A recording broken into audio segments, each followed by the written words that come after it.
μου αγαπημένοι, σήμερα θα σας δείξουμε ένα καταπληκτικό γλυκό, λευκό, με απίστευτη γεύση, εύκολο και γρήγορο. Πάμε να το φτιάξουμε.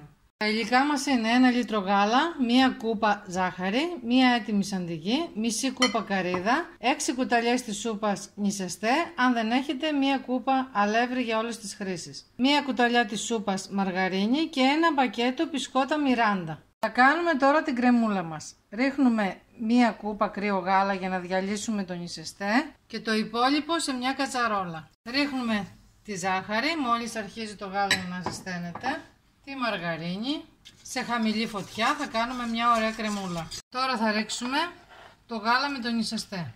Τώρα θα ρίξουμε την καρύδα μας. Άρχισε να πίζει, έχει πήξει η κρεμούλα μας, ρίχνουμε και τα μπισκότα μέσα.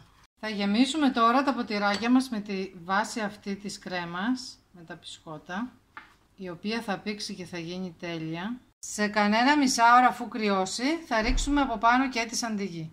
Έτοιμο το γλυκό μας. Για να δούμε. Φανταστικό. Πολύ ιδιαίτερη γεύση. Φτιάξτε το και απολαύστε το.